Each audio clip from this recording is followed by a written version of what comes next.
Today, let's break down the pre-FOMC surge. It is going to be a big week. You don't want to miss it. Let's just jump right in. I want to thank our sponsor, and that is, of course, Tangem. Tangem is the place where you guys can get into self-custody. And the one thing about self-custody that everybody says, it's too complicated, Paul. I don't want to do it. It takes too much time. I got to click a bunch of buttons, do all that kind of stuff. No, that is not the way Tangem works. It actually works like a little credit card with an app on your phone. Super slick. You just wave the card in front of your app and boom, you've got self-custody. You can start getting your tokens off the exchanges right now and start hodling over on Tangem. Use our link down below. It's going to stack discounts for you using the code PBN. So check it out and get going on self-custody. Let's start off with the Federal Reserve meeting that will be hosted tomorrow. Well, actually, they're having it today as well. But tomorrow, Chair Powell will do the live press conference, and that is what we do live here on this show. So what I'm going to say is subscribe right now as you're watching this video, and then hit that little bell. It's going to give you a notification tomorrow. Hopefully, if YouTube is working right, it's going to give you a notification when we go live. That way you get saying, hey, stop everything, stop the presses. I'm going to see what is happening with Chair Powell and whether or not we get the quarter basis point cut. Overall, right now it's looking pretty solid, but Bitcoin, of course, is officially turning positive on the year, now up 1.2%. I know that's a lot of craziness, but what do you mean? This is a big deal? No. But it does mean that maybe the market is surging prior to what's going to go on within the FOMC meeting. When you look at it right now, we have climbed another 100 bill, 3.2 trillion on the market cap, and the fear and greed is starting to flutter a little bit, which is now up to 25, which it was 21, I think, day before yesterday, and we were just under 3.2. You can kind of see the little bit of movement right there.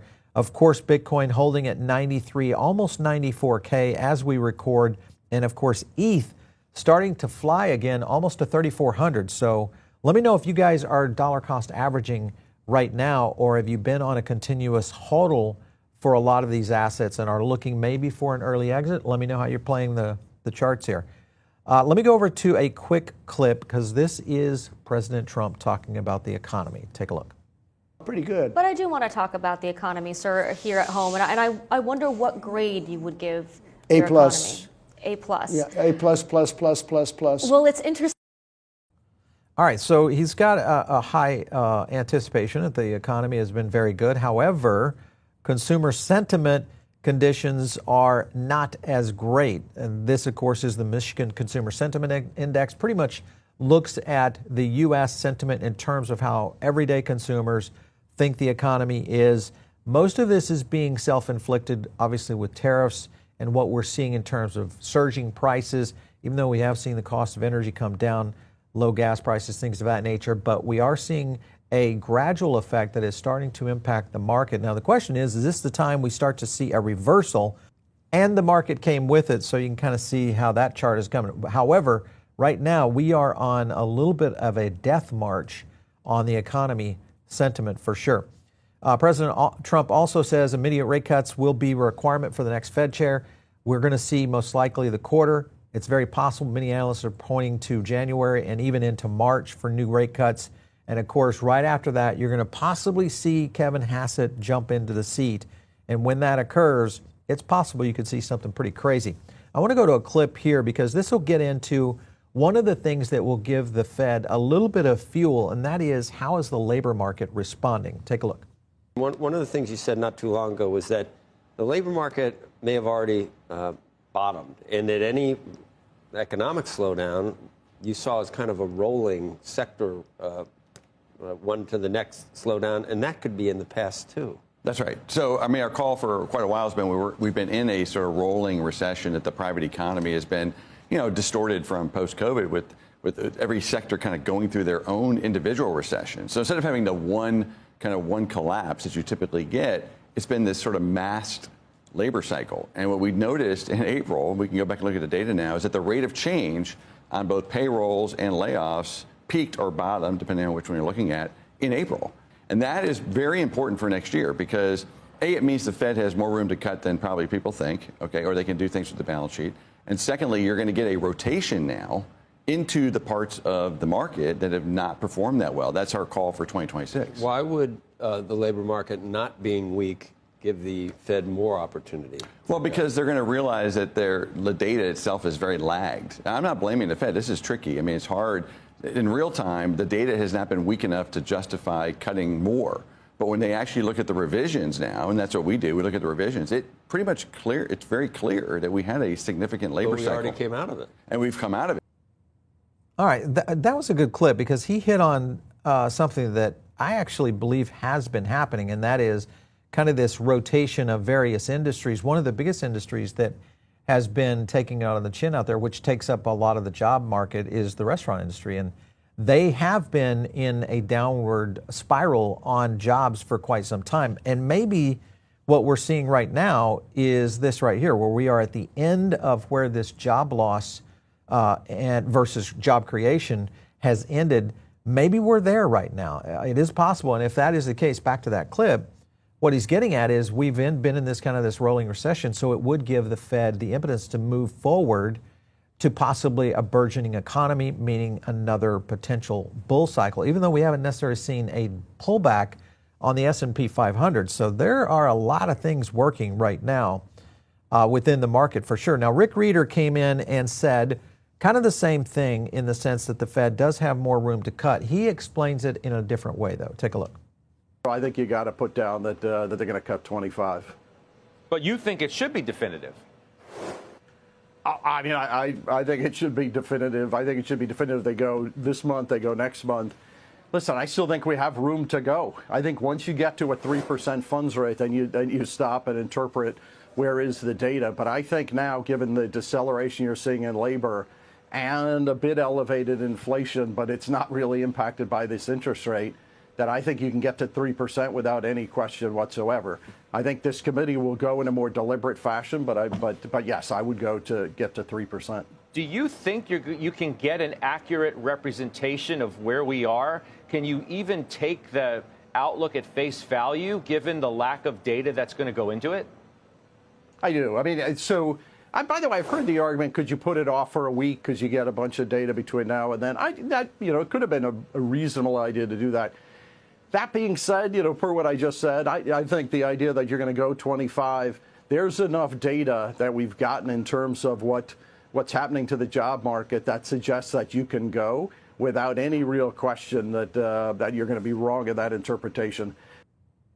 Okay, so what he's getting at there, first of all, the main statement is that getting down to 3%, which is a significant move for the Fed over the next several months, unless they were to do something that would double up on these cuts. But you look at where Fed funds rate has been historically, when the Fed cuts interest rates within 2% of stock market all-time highs, which is where we are, the S&P 500 has gone in to finish higher over the next 12. This is 20 out of 20, so it's 100% hit rate. That's kind of the model that we are moving into. So it goes back to what I was saying further, is that even though we have been in maybe a rolling recession through some of these sectors, the interesting point, I think crypto has been one of those sectors. So it's very possible we could see a surge coming into crypto off of where this market is leaning into right now. The expectations, though, for the Fed is still very strong. It's ironic to go back and look at what all these banks were talking about just 60 days ago. But right now, Morgan Stanley is expecting a December, January, and April, so kind of in alignment with BlackRock, is that trying to reach that 3% to the 3.25%. There are still some signal to risk management, and most of those cuts are done. But I think the issue here is that the acceleration of cuts could be very quick. Now, how does the crypto market play into this is the real question, because you have a lot of people that have been looking at QE being the driving force of this. Now, many people will say, well, there's been kind of this facade of QE. These, though, have been basically reserve management purchases. They're not QE. They aim to keep money markets functioning. So basically, it's like maintenance for liquidity. And I think this is still yet to come. QE has not started, even though it just ended on, December 1st. So the real question is, when does that window happen? When does that window happen? Because that will start to indicate risk markets are on a move. And here's the thing to watch. 44.3% of individual investors expressed a bullish stock market outlook over the next 6 months. Latest, obviously, came on this AAA survey, and the highest since October 8th. So want to show you something here, guys. This is the kind of surge that we have been seeing, not necessarily in alignment with where we have been, which has mostly been very bearish on investors in general. So that's a big deviation. Now, does it hold is the question. Does it hold back into the high that we saw back in December of last year? That's the question everybody's asking. Further into this, you got other moves that are happening on the bigger structure of things, and that is more banks. Here's Brian Armstrong talking about saying, hey, there's more banks jumping into crypto. However, don't jump to any conclusion. You're not going to be able to go to PNC and get this right now unless you are a private client, basically an accredited investor. This is not really offering crypto yet. When they offer this in every account, and PNC, I know you listened to our podcast because I've talked to you guys before about this very issue, is that when you offer this in every account, that's when you are a crypto bank. Right now, you're not. You're basically trying to make sure that you don't get a flight of capital from people moving out of your bank because you don't offer crypto, and many of these other banks are starting to move into that. Now, you've got Michael Saylor saying, well, wait a minute, we've got a bunch of U.S. banks now issuing credit against Bitcoin. I haven't seen this yet. And granted, this may be speculation that it's coming, but I have not seen any indication that you'd be able to hold Bitcoin and use it as a credit instrument in any of these facilities. Now, Charles Schwab, we'll see. I'm going to ping them specifically on this. Bank of America, I will check with, and JP Morgan directly to find out if this is the case or if it's coming down the pipeline. I just don't know. If you look at the likelihood of what's happening around the market, this, of course, Hayden Adams from Uniswap over there. He's going after Ken Griffin, basically saying, hey, you remember Constitution DAO? Yeah, you do. Now he's coming for DeFi, asking the SEC to treat software developers of decentralized protocols like centralized intermediaries. This is what we've been talking about, and it is a concern because this, of course, puts a huge stickler in the market structure bill coming forward in D.C. right now. And according to Bernie Moreno, one of the congressmen out there, is that it is looking very bad that we may not even get a markup this year, and we only have maybe another 10 days now moving into this, so probably no markup. And remember, you have two major things happening in January: defense spending bill and also another government shutdown potentially into January. So it's possible you could see the market structure bill get pushed into February or March. If you get that far out, I am very concerned with that because it does start to push into midterms. And once midterms start, you know how it is, guys. They just won't be thinking about anything else except getting reelected. That's the issue going forward. However, you look at the market right now, everybody's been fudding Master, MicroStrategy. BitYC, I just obliterated the Master for selling FUD. He basically says, listen, I'm holding through, and it's the case that we see. There's no reason that we're going to see this kind of move. And his statement here for MicroStrategy to be forced to sell Bitcoin or BTC, it would need to drop 90%. If that happened, obviously everybody's got a bigger problem than MicroStrategy, which is something you have to pay attention to. There was a clip out there that Andre Gic had done around this topic and the concern that he brought forth around MicroStrategy. Let me play it for you. They showed that they now hold around 650,000 Bitcoin. That's worth roughly $59 billion, depending on the day you look at it. Now, that $59 billion pile of Bitcoin cost them about $48 billion. In other words, they are now sitting on an unrealized gain of more than $10 billion. Against that are their liabilities, which is about $16 billion worth of obligations or debt versus the $59 billion worth of Bitcoin. This is why they love to say that their LTV, or loan-to-value ratio, is about 11%. Now, is that good or bad, right? For context, 40 to 60% loan-to-value is generally considered acceptable for the stock market. So yes, 11% is very low, it's good, and it sounds very conservative. If I stop the story here, it sounds like there's no way anything could go wrong. But there is a catch to all this. That $16 billion IOU pile has a price. Between the interest on their debt and dividends on all those preferred shares, MicroStrategy now owes about $800 million a year just to keep the machine running. That's over $2 million per day. So the question is, where does MicroStrategy get the cash to pay dividend investors? Where does it come from? They created a separate US dollar reserve, which right now is about $1.4 billion in cash. And that cash pile's whole job is just to pay those dividends and interest.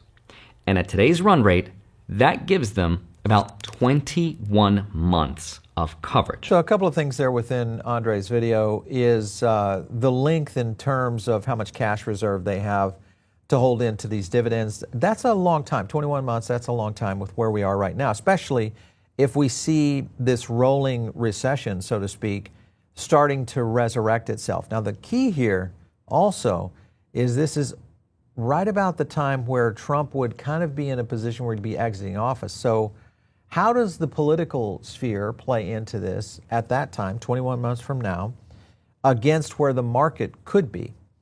This is the kind of thing that I'm a little concerned about because it starts to push a lot more of the narrative. Because remember that we are going to have tokenization, according to Jamie Dimon and others out there, tokenization is going to be within 2 years. Imagine where we will be in 6 months. Imagine where we will be in 8, 12, 16 months. That's a big question. And when you think about that, you have to consider what's an alternative to MicroStrategy if the narrative continues to push hard on MicroStrategy. Here's Bernstein, and they actually give you an alternative. Take a look. You're telling people to buy strategy? No, Ethereum. I was like, I don't understand. MicroStrategy's balance sheet is way too complicated for me to parse through. I've decided to play it with Ethereum and iBet. Okay, I didn't go to you on it because I didn't know what else there is to say on it. No, I mean, what else is there to say? Let me give you something else. There's 15 buys on the stock. There's 3 holds. There's 1 sell. The 12-month price target for this stock that trades 182 right now is $473. That's ridiculous. All right, so you can kind of see there's a bit of a grudge match going on right now in Wall Street to try to understand how to play the MicroStrategy trade, especially if Bitcoin does go into a next cycle high. And there's still a lot of people that are looking at that. But if you look at Tom Lee, he's buying another 400 million in ETH. Bitcoin purchased 138,000 in ETH last week. He now holds 12 billion in Ethereum. This is a significant position that only continues to double down for Tom Lee and BMNR. Other things you got to look at, guys, right here. Bulls always win, and this is even proven in the markets. If you look at the S&P bull and bear markets since 1949, look at the red. Those are the bear markets.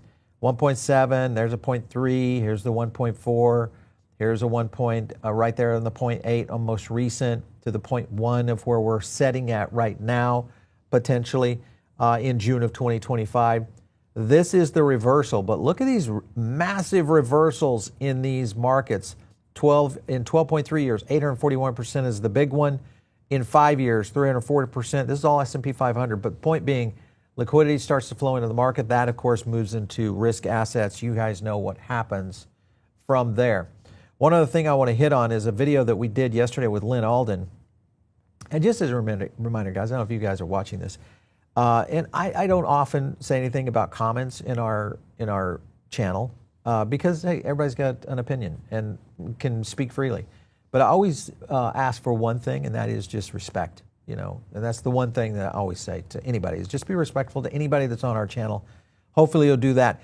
Four-year cycle is no longer relevant. Might be time to accelerate DCA. This was basically Lynn's statement. And it was interesting because right as that was occurring, we started to see movement on Bitcoin. Question is, maybe has Bitcoin positioned in for a dollar cost averaging going into this end of year and especially into these Fed rate cuts all the way into early next year. 2026 late was Lynn's call on possibly a new all-time high, even though Lynn thought that maybe that could go to 27. So interesting times because there's a lot of factors here that, of course, do play into the Fed, play into the economy, play into the political landscape. All of this mixes together, guys. So it is very, very important to keep your ear to the ground on all this stuff. If you are not part of our Bear Market Edge, you should be. It's a free group, and we drop additional research every week. We're dropping emails, additional insights of research that we're doing here on this show, you can join for free. Just click the link down there. And of course, follow me out there on X at Paul Barron. We'll catch you next time right here on The Paul Barron Show.